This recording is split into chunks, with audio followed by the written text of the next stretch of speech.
I bet you didn't know about the crown of fire torture. How this would work is they would take an iron crown. They would place it over a raging fire.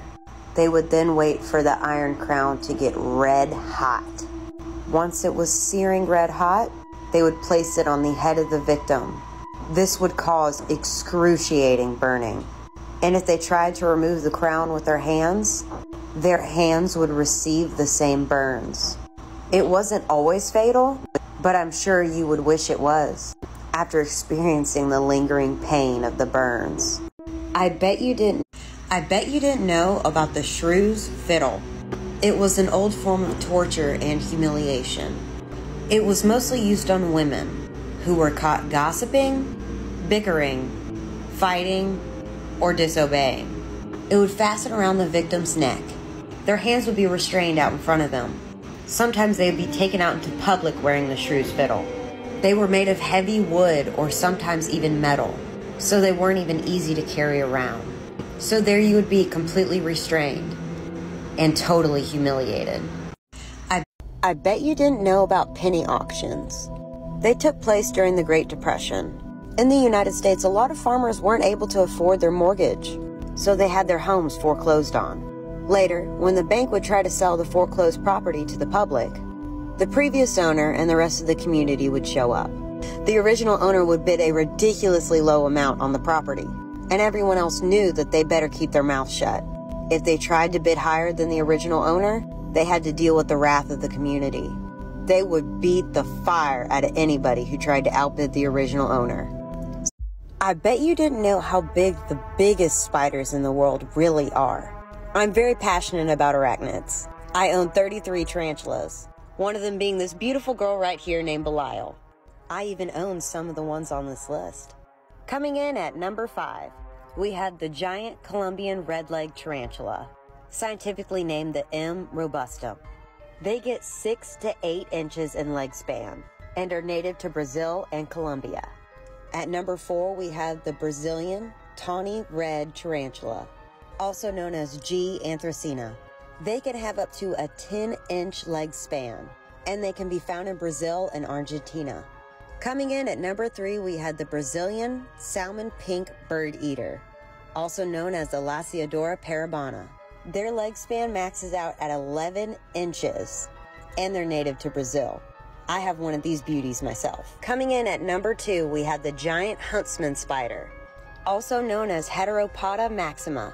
Not only do they have a 12-inch leg span, they also are one of the fastest spiders in the world. They can be found in Asia, Africa, Australia, and South America. And for first place, we have a tie. We have the Goliath bird eater and the Burgundy Goliath bird eater, also known as a T. blondie and a T. sturmey. I own one of the T. sturmeys myself. Their leg span is up to 13 inches. To put that into perspective, that's the size of a large dinner plate. Their fangs are also an inch long and very thick. The T. blondie is found in northern South America, and the T. sturmey is found in Brazil. So tell me, would you ever be brave enough to handle one of the biggest spiders in the entire world? I bet you didn't know what is recorded as the top 5 most painful insect stings. This is going off Schmidt's Sting Pain Index scale, with 1 being the lowest and 4 being the highest. We have a red harvester ant, which Schmidt's scale gave it a number 3, describing it as bold and unrelenting, like someone using a drill to evacuate an ingrown toenail. Then we have the paper wasp, which ranked a number 3 on Schmidt's scale, and was described as caustic and burning, distinctly bitter aftertaste, like spilling a beaker of hydrochloric acid on a paper cut. And then there's the warrior wasp. This little guy ranked a number 4 on Schmidt's scale and was described as torture. You are chained in the flow of an active volcano. This sting made him question why he even explored this list. Then we have a tarantula hawk, which is known to eat large spiders, hence its name. It also ranked a number 4 on Schmidt's scale and was described as blinding, fierce, shockingly electric. A running hairdryer has just been dropped into your bubble bath. And then there is the bullet ant. This little ant got a number 4 on Schmidt's scale. It was described as pure, intense, brilliant pain, like walking over flaming charcoal with a 3-inch nail embedded in your heel. I bet you didn't know there were some really cute animals that actually were cannibals. Ducks. Ducks have been found to practice cannibalism. This happens when they're bored or aggravated from overcrowded areas. It can also happen from lack of proper nutrition and not being housed with proper ventilation. Ladybugs. Ladybugs are cannibals too. Ladybug larva goes and eats the other eggs that haven't hatched yet.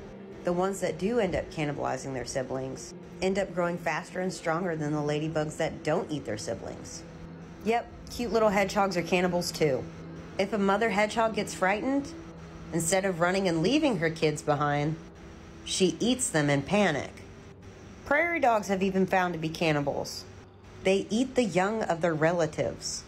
They do this as a survival of the fittest kind of thing, and somehow increases the survival of their own offspring. I bet you didn't know that I lost my TikTok this morning. See, look at that. I was fortunately able to appeal it, and they restored my account. But I've been shadow banned for like a week. If you try to search me in the search bar, I don't pop up. My videos do, but not my profile. TikTok is also very much so suppressing my content. And I don't understand why, because I haven't violated any of the guidelines. I've been so careful. It's just better to keep up with my content on other platforms at this point. If you want to subscribe to my YouTube, it's Jamie13horror. I've been posting more content there, and I'm trying to focus on getting more content there. I went to Twitter. I mean, I've had a Twitter, I just never really used it. But that's a good way that I can communicate with y'all and also post my content there as well. And my podcast. Podcast was highly requested, so I made it happen. And I've been trying to get as much on the podcast as I can. I actually have some new podcasts in the work right now. So yeah, y'all, go ahead and follow me on all those other platforms. I'll try to keep up with everything. I want to keep posting consistent content. TikTok's just suppressing the fire out of my whole account. I bet you didn't know about the most deadly scorpions in the world. Before I go into the list, remember this. The fatter the pincers on the scorpion, the less venomous it is. The smaller the pincers, the more venomous the scorpion. Alright, let's get started. We have the bark scorpion, which is the most venomous scorpion in North America. The pain from its sting is compared to electrifying electric jolts. It has about a 25% fatality rate. Fortunately, though, there's plenty of antivenom on hand, so no one has died from a bark scorpion in 40 years.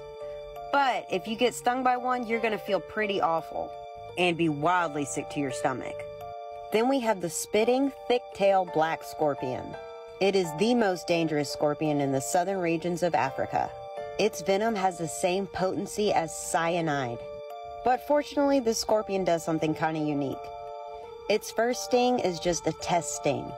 More so a warning, they don't inject a lot of venom. Now, if you still keep messing with it and get stung a second time, you're going to get a full dose, and it is going to be bad. Fortunately, there's plenty of antivenom from this scorpion. So fatality rate is low, but it is excruciatingly painful. And then there's a yellow fat-tailed scorpion.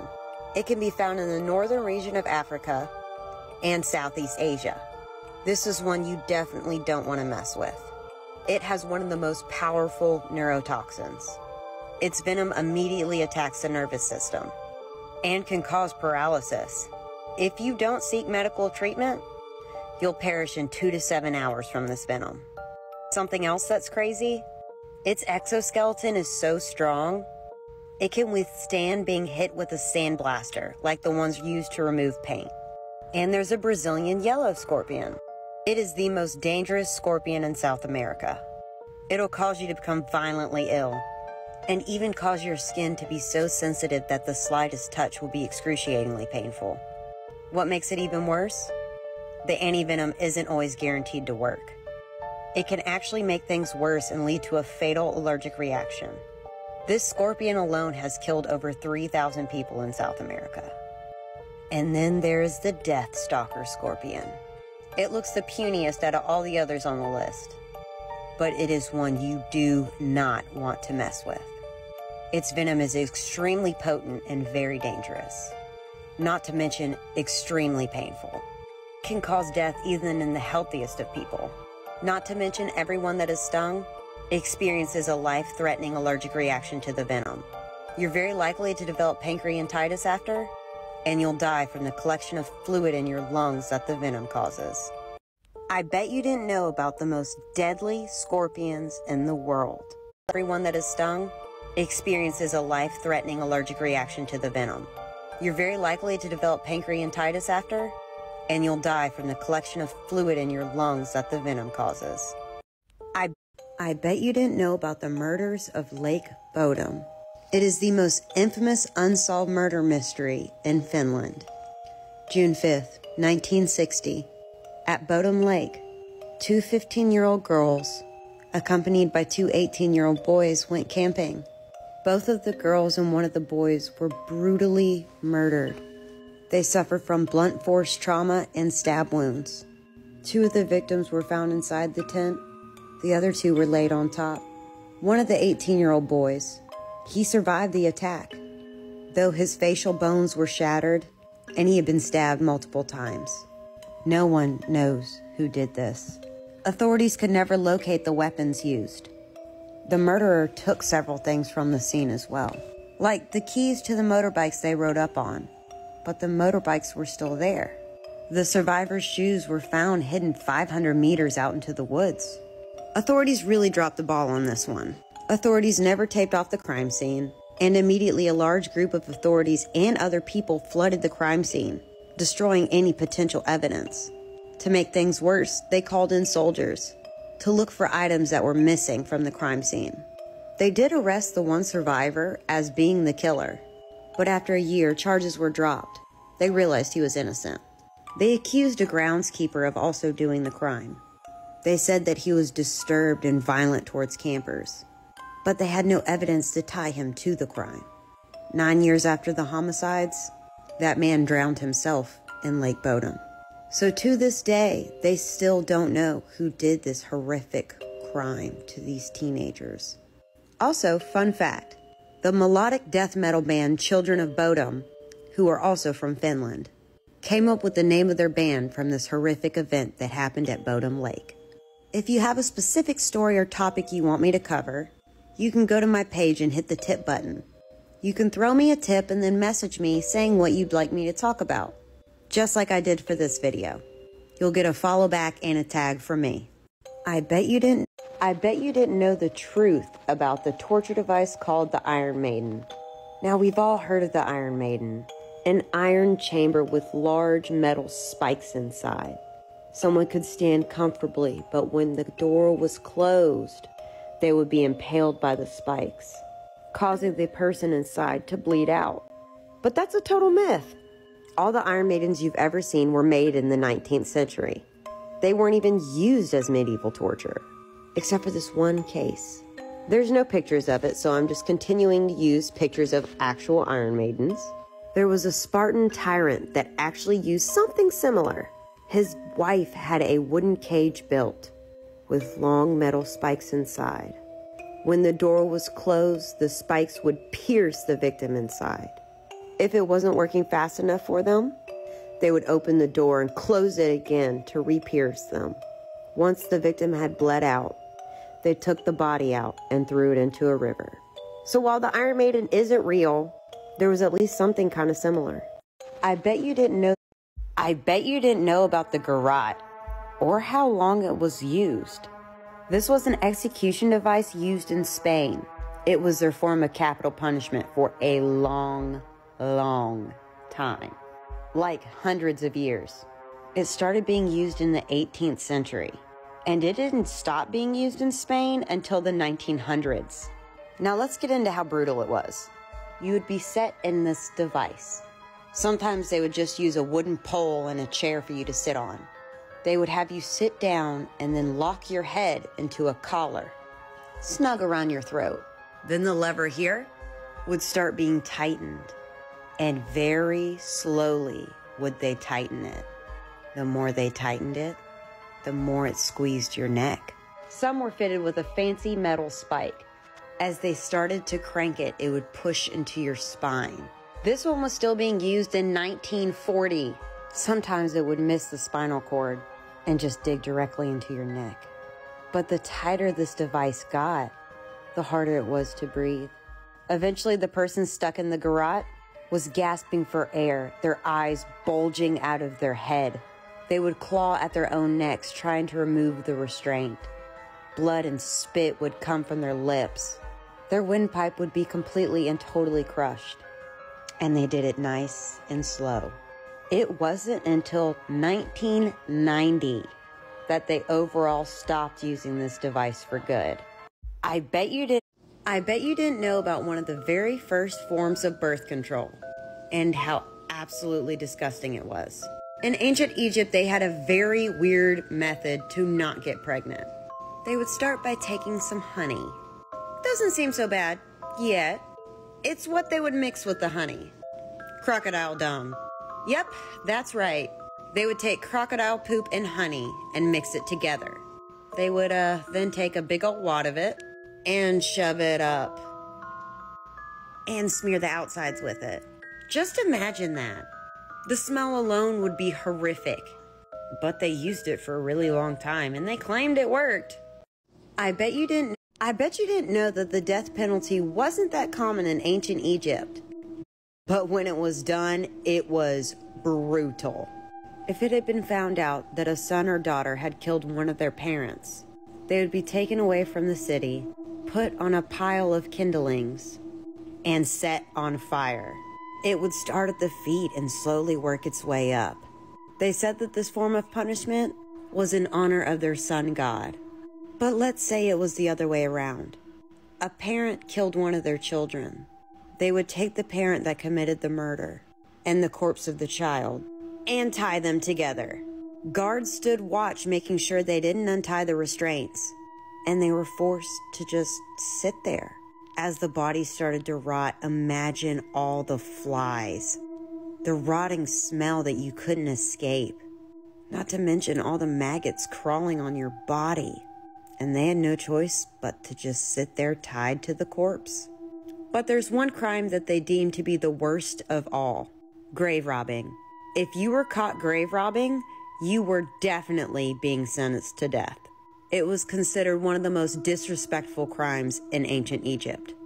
They would take the offender, walk them to the river, and while they're still alive, throw them to a bunch of very hungry, very large crocodiles. While they would be trying to swim away, they would be swarmed and ripped limb from limb by vicious crocodiles.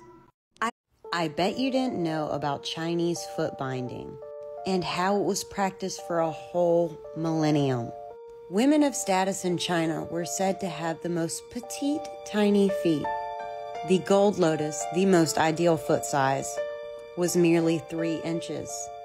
Silver lotus would be 4, and iron lotus would be anything longer than 4 inches. But how was this achieved?